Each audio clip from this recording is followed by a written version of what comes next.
हाँ, नर के मन का शुधा कुंड लघु है, अब भी कुछ रीता है, क्या अधिक आज तक ब्यालों के पालन पोषण में बीता है।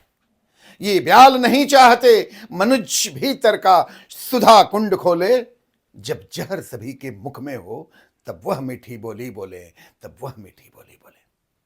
मानवीयता का सार तत्व पिघल कर जब पुरुषार्थ बिंदु बनाता है, तब समुचित कार्यपालना की उत्पत्ति होती है। बौद्धिकता और कर्तव्य परायणता का बोध प्रयत्न के समानुपातिक परिणाम देता है, जिससे वैज्ञानिकता, पौराणिकता, व्यवहारिकता व प्रतीक विधान के साथ साथ जनोपयोग की मांत्रिकता के वृद्धाकरण या जंगल में जब खो जाना, फिर उसके अतिरिक्त दूसरा मार्गदर्शक का पाना दुष्कर नहीं होता। सादर दैनिक अभिवादन में डॉक्टर जनार्दन यादव, जूलियट एंकी ऑफिशियल में आपका हार्दिक स्वागत है। स्वामी विवेक भारती के जीवन वृत्त क्रम के इस एपिसोड में भूगोल के प्रोफेसर का प्रस्ताव को अस्वीकार करना और शादी के मंडप में और उसी समय अंतर्राष्ट्रीय मानवाधिकारवादी अहिंसा के पुजारी नेल्सन मंडेला का भारत आगमन और गुरु के प्रति रोष का कथा है। 19 नवंबर 1988 को शादी का मंडप सजा था। बिना दहेज या यूं कहें कि ये एक युगांतकारी परिणय सूत्र बंधन में बंध रहे थे स्वामी विवेक भारती।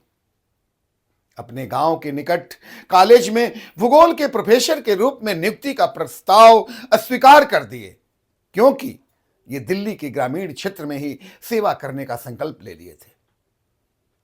शादी के दिन इनके गांव के मंदिर में पूजा अर्चना एवं भजन दल द्वारा गायन हो रहा था और उधर 25 वर्षों तक कारागार में रहने के पश्चात नेल्सन मंडेला भारत आए थे और स्कूली छात्रों को संबोधित कर रहे थे।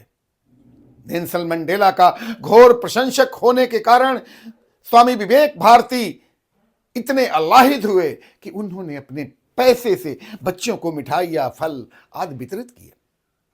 5 प्रोफेसर के साथ 2 कार में दुल्हन लाए श्री राम कैलाश यादव, सह निदेशक केंद्रीय सुरक्षा बल रेवाड़ी की बिटिया शबिता यादव, जो सदा के लिए भारती पुकारी जाने लगी। गुरुदेव ने विवाह में सांकेतिक उपस्थिति दर्ज कराई थी। 10 बाई 10 का कमरा, नजफगढ़, छोटी रसोई, 2 चटाई, सामने 6 गुणा 2.5 फुट का स्वामी विवेकानंद का एक चित्र। कुल जमा यही था वो कमरा। विवेकानंद आश्रम निर्माण हर क्षण विद्यमान रहता था और बच्चों के अध्यापन के लिए समर्पण घर केवल भोजन के लिए आया करते थे शिकारपुर गांव से। स्वामी विवेक भारती ब्रह्मचर्य पालन की अटूट आस्था कामेच्छा से पूर्ण रूप से उनकी विलुप्त हो गई थी।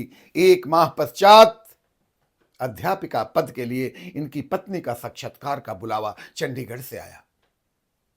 गुरुदेव के प्रति रोष इतना कि मुझे सन्यासी न बनने दिया और नहीं गृहस्थ। पत्नी के साथ नानकपुरा गुरुदेव के पास बड़ा सा चाकू लेकर के जाना और बीच रास्ते में ही पहाड़ी पर गुरुदेव का मिलना, चाकू न मारकर हृदय परिवर्तन होना, सबिता यादव उर्फ भारती के सिर पर हाथ रखकर गुरुदेव द्वारा संपूर्ण राम निवास यादव का प्रदाय करना सूक्ष्म दृष्टि से योग की शक्ति नहीं तो और क्या है। आश्रम की गतिविधियां जारी थी। शेष अगले एपिसोड में। धन्यवाद।